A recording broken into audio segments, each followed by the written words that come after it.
Production function in short run. Today's class for the production function in the short run.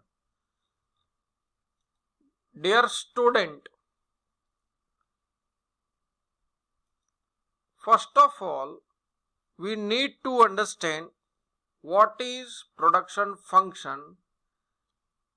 That is a mathematical relationship between input and output, that is called production function.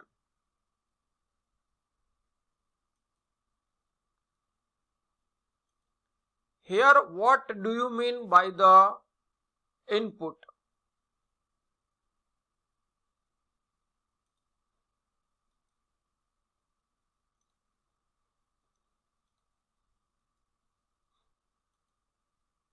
That is land,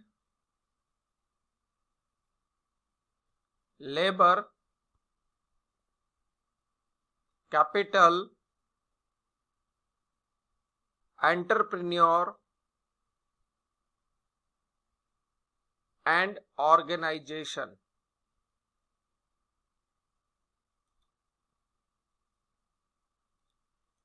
If a producer uses the higher input, he will get the higher output.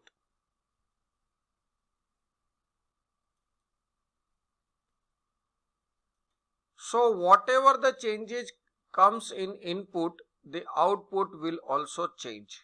This is called production function.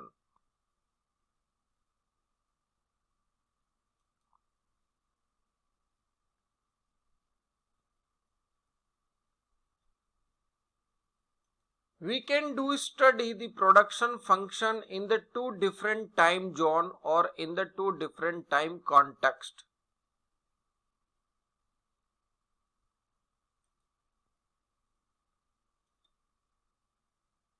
Short run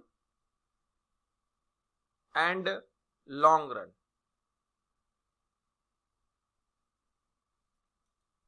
Please keep these all points in your mind. Then we proceed for the further things. Production function in short run. Production function in the short run.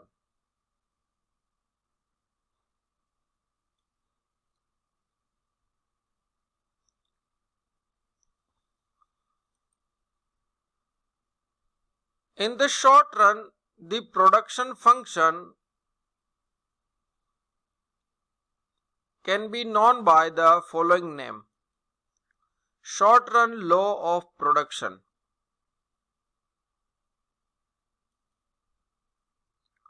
law of production with one variable input,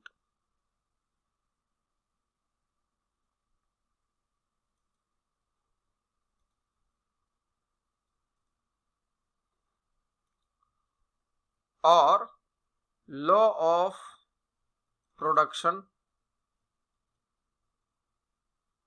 or law of return. Means in the short run you may know the production function by these names: short run law of production with one variable, law of production of and law of return. Because here we try to establish the relationship between the returns versus labor. Labor is what? Labor is input, and return is what? Return is called output. Return is called production, right? And what is labor? Labor is called input. Labor is called input. So if you change in the input, the output will definitely change. It is called law of production. So there is law of production state the relationship between output and input. In the short run, input output relation are studied with one variable, and that is called labor. Other input, especially capital, held constant. The laws of production under these conditions are called law of variable proportion, law of return, law of input, law of variable input. Okay, so guys, in this section the today's class is for only law of production.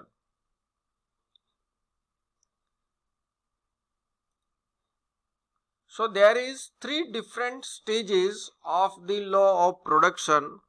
The first stage is called law of increasing production.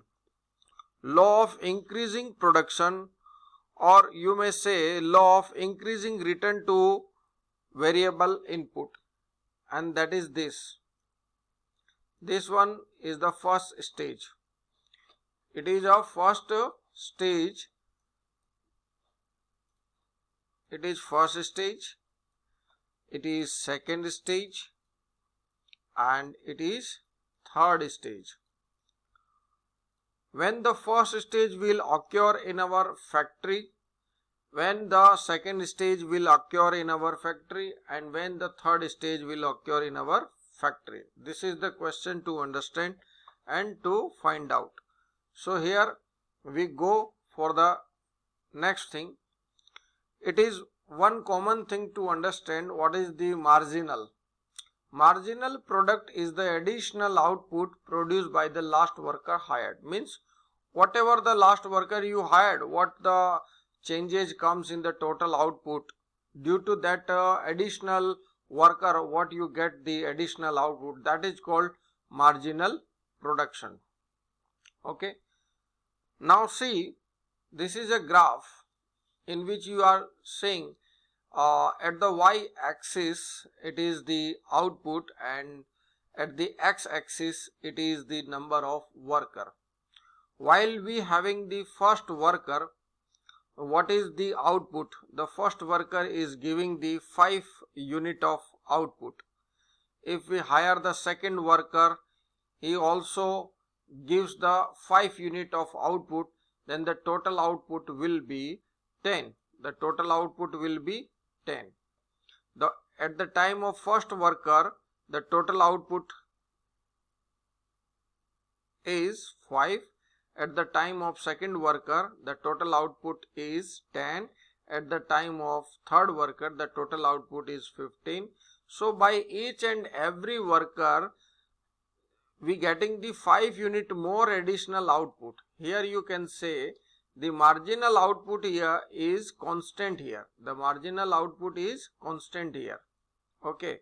So guys, in this graph, the curve which is showing this is called total output curve.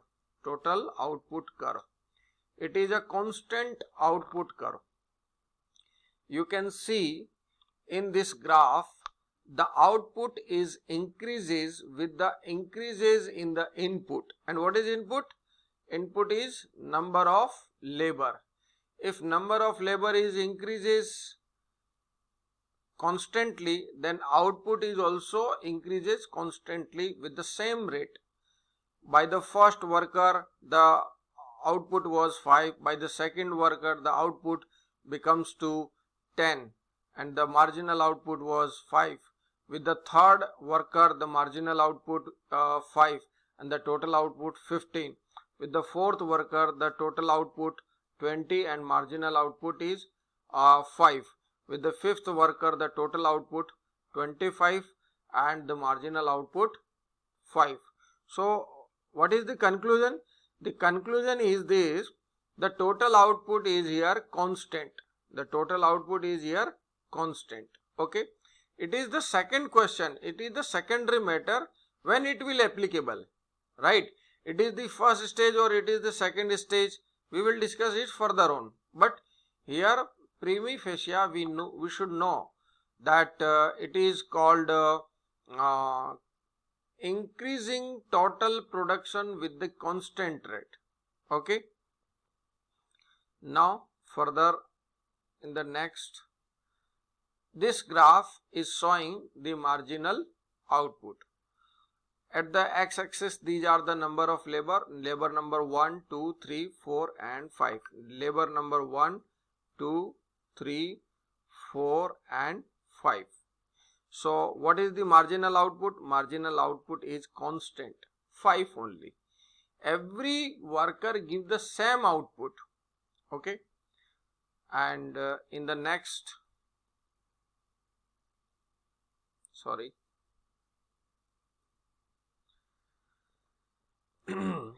this is the increasing slope. When you see the number of worker is increases, the total output is also increases, but the rate in the changes of the output is higher than the rate in the changes of the input. Suppose this is the graph where you see the first labor was working and he gave 5 unit output. So the total output was 5 and the marginal output was 5. We hired another worker in our factory, the total output will become 15. It means the 10 output is a marginal output due to the additional changes in the number of labor, that is second labor. As we hired the third labor in our factory, the total output becomes 30. So what is the changes comes in the total output? That is 15 to 30, it means 15. So this is called marginal production due to changes in the number of labor. Due to the changes in the number of labor, the additional changes in the output, it is called 15, it is called marginal production. And as again we increase one more labor in our factory, we hired one more labor in our factory, the output will become from 30 to 50. It means 20 unit more output due to additional hiring of one labor. So here it is in the favorable. This matter is in our favor. As we hiring the number of labor in the factory, the output becoming very higher than the previous output, right? And increasingly. So the slope of the total output or total production will like this. This black line is total output slope. Okay. So see what is the marginal output slope. You can see this is called marginal output. By the first labor, the marginal output was 5. With the second labor, the marginal output was 10. With the third labor, the marginal output was 15. And with the fourth labor, the marginal output 20. With the fifth labor, the marginal output 25. Right. So guys, it is secondary matter to understand at where it will applicable. Initially, you think it may be happen if you recruit more people in your factory, the output will become very higher. Okay. So come next. It is the decreasing slope, and in the decreasing slope you will